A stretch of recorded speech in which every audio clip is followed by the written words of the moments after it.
آج ہم آپ کو بتائیں گے پاکستان کے پہلے وزیر خزانہ اور تیسرے گورنر جنرل ملک غلام محمد کی زندگی کے بارے میں کچھ حقائق۔ پاکستان کے پہلے وزیر خزانہ اور تیسرے گورنر جنرل ملک غلام محمد 29 اگست 1895 کو اندرون شہر لاہور کے ایک متوسط گھرانے میں پیدا ہوئے۔ اس کے کوچے کے بالکل ساتھ ہی مسجد وزیر خان بھی واقع ہے۔ غلام محمد کے والد ملک نور محمد انگریزوں کے دور میں سول سیکریٹریٹ لاہور کے ایک محکمے میں عام کلرک کی حیثیت سے بھرتی ہوئے تھے۔ غلام محمد نے اپنے چچا کے پاس رہ کر تعلیم حاصل کی۔ غلام محمد نے 1920 میں Indian audit and accountant service کا امتحان دے دیا، جس میں کامیابی حاصل ہونے پر انہیں ایسٹ انڈیا ریلوے میں اکاؤنٹنٹس آفیسر کی ملازمت مل گئی۔ ہندوستان میں جب انگریزوں کی حکومت تھی تو ان کا یہ حکم تھا کہ گرمیوں کے مہینوں میں تمام سرکاری افسر بما اپنے اپنے سٹاف کے ہندوستان کے ٹھنڈے شہروں میں دفتر لگائیں۔ لہٰذا اس حکم کے مطابق جب غلام محمد کو بھی گرمیوں میں شملہ جانا پڑتا تو ان کے ساتھ ان کی بیگم اور بچے بھی شملہ میں جایا کرتے تھے۔ ان میں غلام محمد نے اپنی بیٹی اقبال، اس کی شادی دلی کے ایک تاجر لڑکے کے ساتھ 1938 میں طے کر دی۔ داماد حسین ملک دلی میں مسلم لیگ کے سرگرم ارکان میں سے تھے اور لیاقت علی خان سے ان کے بڑے گہرے تعلقات تھے۔ لیاقت علی خان نے ہی محمد علی جناح سے حسین ملک کی ملاقات مسلم لیگ کے ایک اجلاس میں کروائی۔ ان دنوں غلام محمد بھی دلی میں ہی تھے، لہٰذا حسین ملک جو کہ غلام محمد سرور کے داماد تھے، انہوں نے کوشش کر کے اپنے سسر کی ملاقات بھی محمد علی جناح سے کروا دی۔ پھر جب محمد علی جناح گرمیوں میں مرکزی اسمبلی کے اجلاس میں شرکت کے لیے شملہ کے چھوٹے سے اسٹیشن پر پہنچے تو غلام محمد ان کے آگے ان کے استقبال کے لیے موجود تھے۔ چونکہ وہاں زیادہ لوگ استقبال کے لیے نہیں آئے تھے، لہٰذا غلام محمد نے اس کا فائدہ اٹھاتے ہوئے محمد علی جناح کو اپنی باتوں سے کچھ اس طرح سے قائل کر لیا۔ پھر آئندہ مستقبل میں دونوں کے آپس میں تعلقات مضبوط ہونے لگے۔ دوسری جنگ عظیم کے آغاز میں غلام محمد کو حکومت ہند نے وار سپلائرز ڈپارٹمنٹ میں کنٹرولر جنرل پرچیز اور 1941 میں ایڈیشنل سیکرٹری مقرر کیا۔ بعد ازاں جون 1946 میں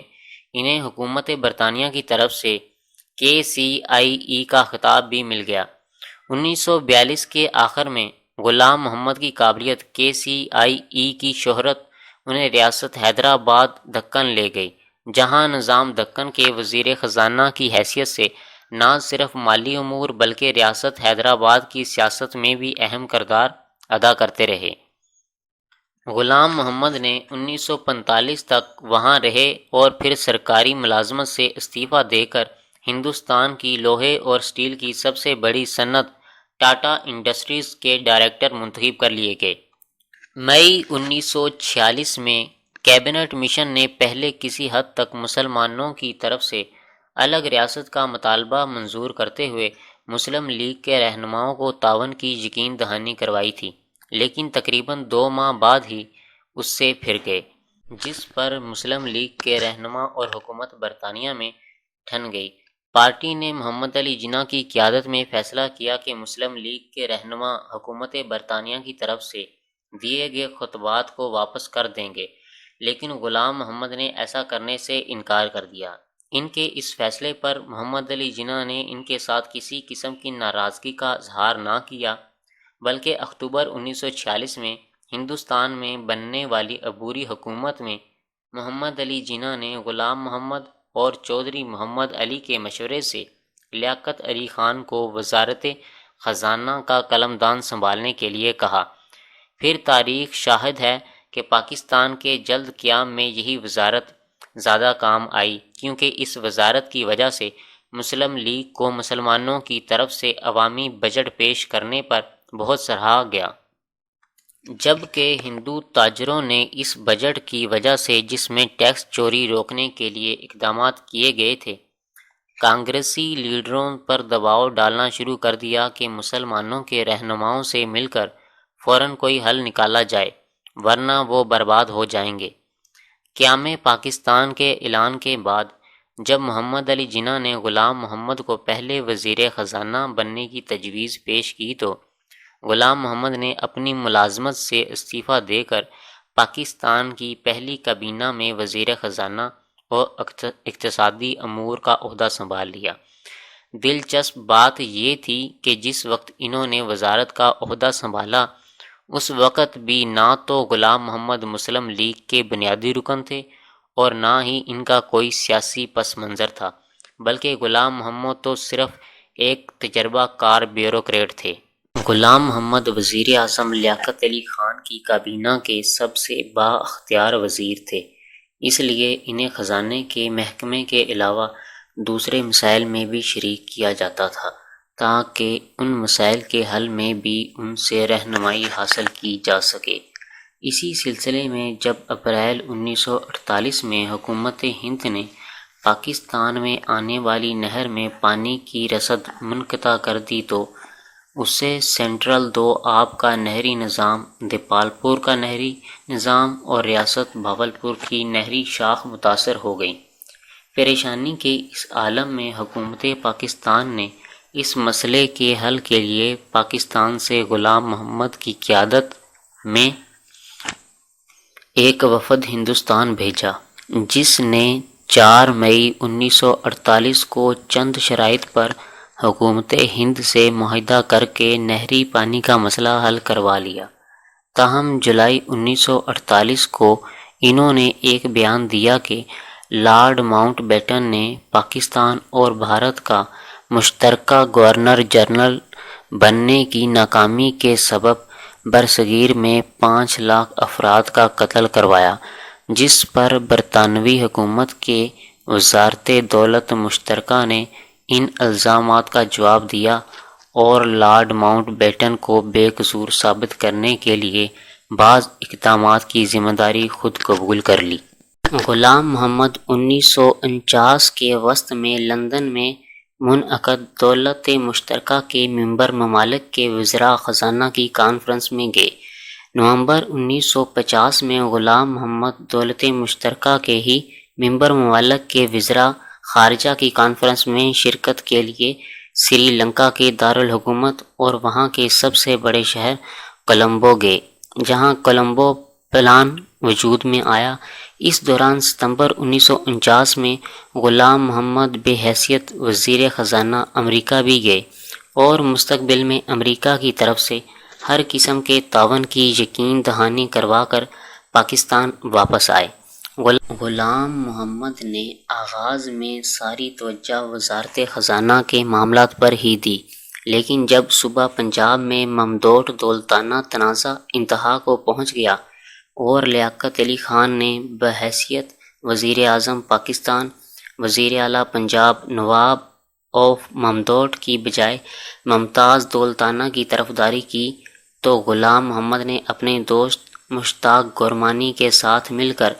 نواب آف ممدوٹ کی پشت پناہی کی تاکہ وہ ممتاز دولتانہ کے مقابلے میں مضبوط رہ سکیں، لیکن اس کے باوجود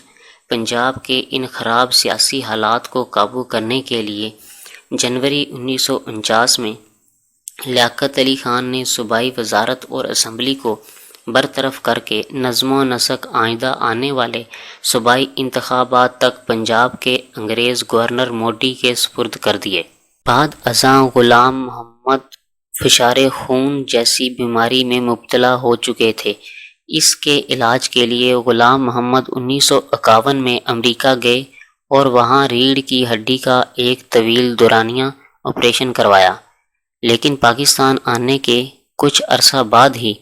ان پر اچانک فالج کا اٹیک ہو گیا، جس سے زبان میں لکنت آ گئی اور چال میں بھی لنگ پن آ گیا۔ غلام محمد کی اس بیماری کی وجہ سے حکومت پاکستان نے انہیں وزیر خزانہ کے عہدے سے ریٹائر کرنے کا فیصلہ کر لیا اور غلام محمد نے بھی اپنی اس بیماری کی وجہ سے کچھ مدت کے لیے چھٹیاں حاصل کر کے راولپنڈی میں ہی اپنے عزیز ڈی ایم ملک کے گھر رہائش اختیار کر لی۔ وزیر اعظم لیاقت علی خان کو 16 اکتوبر 1951 کو راولپنڈی سے جلسے کے دوران خطاب کرتے ہوئے سید اکبر نامی افغانی نے گولی مار کر قتل کر دیا۔ کچھ لوگوں کا اس وقت کہنا تھا کہ یہ قتل غلام محمد نے ہی کروایا ہے۔ غلام محمد اس وقت راولپنڈی سرکٹ ہاؤس میں مشتاق گورمانی اور اپنے بیوی کے بھانجے ریاض کے ساتھ تھے۔ گورنر جنرل خواجہ نظام الدین اس وقت نتھیا گلی میں تھے۔ وہ اطلاع پاتے ہی راولپنڈی پہنچے اور بذریعہ ہوائی جہاز کراچی پہنچ گئے، اور غلام محمد اور مشتاق گورمانی بذریعہ ٹرین کراچی پہنچے۔ گورنر جنرل خواجہ نظام الدین نے ان نازک حالات میں کراچی میں موجود چند کابینہ کے ممبران سے مشورہ کرنے کے بعد 17 اکتوبر 1951 کو خود وزیر اعظم پاکستان کا عہدہ سنبھال لیا اور غلام محمد کو گورنر جنرل کے عہدے کے لیے موزوں سمجھتے ہوئے برطانیہ کے بادشاہ سے ان کے تقرر کی سفارش کر دی۔ غلام محمد نے وزیر اعظم کی کابینہ میں اپنے لیے ایک اندرونی کابینہ بنا لی، جس کا تعلق حکومت کے سینئر افسروں کے ساتھ قائم کر دیا گیا، تاکہ ایک تو خواجہ نظام الدین اور ان کی کابینہ کے فیصلوں کے متعلق انہیں باخبر رکھا جا سکے، اور دوسرا ملک کے آئینی معاملات میں دخل اندازی بھی کی جا سکے۔ اس کے علاوہ غلام محمد نے پاکستانی فوج کے پہلے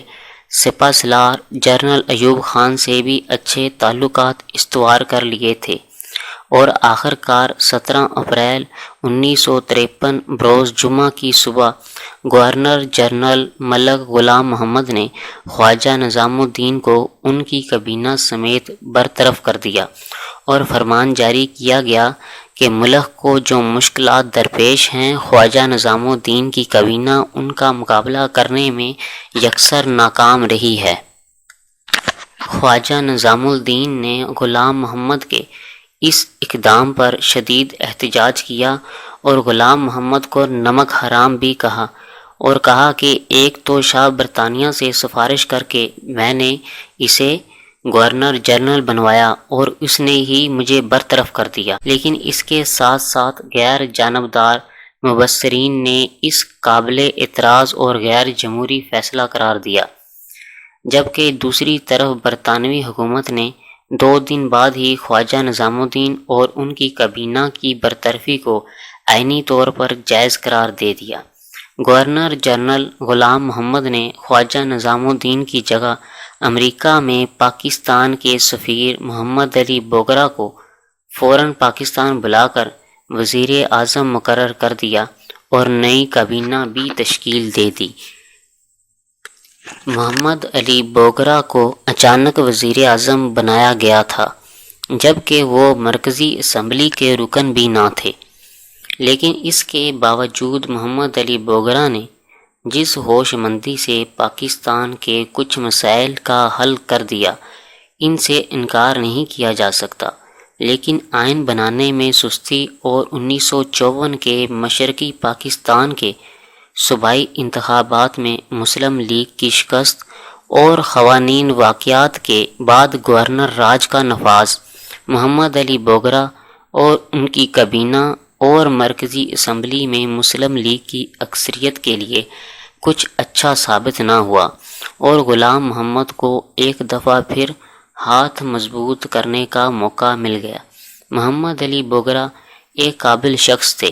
انہوں نے ان حالات میں اندازہ لگا لیا کہ مستقبل میں برطرفی سے بچنے کے لیے گورنر جنرل کے خلاف غیر معمولی اقدامات کرنے ہوں گے، لہٰذا محمد علی بوگرا نے غلام محمد کی ہاں میں ہاں ملاتے ہوئے پاکستان کے پہلے آئین کے مسودے کو دستور ساز اسمبلی سے پاس کروانے کی کوشش کو تیز کر دیا، اور دوسری طرف اپنے چند رفقا کے ساتھ مل کر پروڈا کا قانون ختم کرنے والی اور گورنر جنرل کے اختیارات خصوصی سلب کرنے کی والی گورنمنٹ آف انڈیا ایکٹ 1935 کے دفعات بالترتیب 20 ستمبر اور 21 ستمبر 1954 کے دستور ساز اسمبلی کے اجلاس میں منسوخ کروا دیں۔ یہ وہی دفعات تھیں جن کے تحت خواجہ نظام الدین کو کابینہ سمیت برطرف کیا گیا تھا۔ غلام محمد نے اس کارروائی کو اپنی توہین سمجھتے ہوئے سیاسی جوڑ توڑ شروع کر دیا۔ ایک طرف تو انہوں نے پروڈا کے قانون ختم ہونے کا فائدہ اٹھاتے ہوئے سیاسی رہنماؤں کو معاف کرنا شروع کر دیا، اور دوسری طرف حسین شہید سہروردی سے رابطہ کر کے یہ مطالبہ کروایا کہ کیونکہ مشرقی پاکستان کے صوبائی انتخابات میں مسلم لیگ کو شکست کا سامنا کرنا پڑا ہے، لہٰذا موجودہ دستور ساز اسمبلی غیر نمائندہ ہے، اس لیے اسے توڑ دیا جائے۔ اس دوران محمد علی بوگرا امریکہ کے سرکاری دورے پر جا چکے تھے، اور 16 اکتوبر 1954 کو دستور کا مسودہ بھی پریس میں بھیج دیا گیا تھا تاکہ ارکان اسمبلی تک جلد پہنچ جائے، اور ارکان اسمبلی 27 اکتوبر کو دستور ساز اسمبلی کا اجلاس منعقد ہونے سے پہلے اس کا مطالعہ کر لیں۔ لیکن گورنر جنرل غلام محمد نے اس اجلاس سے پہلے ہی محمد علی بوگرا کو امریکہ سے واپس بلا لیا، اور 24 اکتوبر 1954 کو انہوں نے یہ جواز پیش کرتے ہوئے دستور ساز اسمبلی چونکہ اب دستور بنانے میں ناکام رہی ہے، اس وجہ سے عوام کا اعتماد بھی کھو چکی ہے، دستور ساز اسمبلی اور کابینہ توڑ دی اور ملک میں ہنگامی حالات کا اعلان کر دیا۔ غلام محمد نے اپنے 3 سالہ دور میں یہ دوسری دفعہ حکومت برطرف کی تھی، لیکن غلام محمد اپنے فیصلے پر اس دفعہ بھی ذرا بھی پیشیماں نہیں تھے۔ اصل میں جہاں تک عوام کے نزدیک یہ ایک غیر جمہوری اقدام تھا، وہاں غلام محمد کی ذاتی سوچ کچھ مختلف تھی۔ لیاقت علی خان نے اپنے دور میں حکومت پاکستان میں سیاست دانوں کا محاسبہ کرنے کے لیے آئین بنایا تھا، بعد میں منسوخ کر دیا گیا تھا۔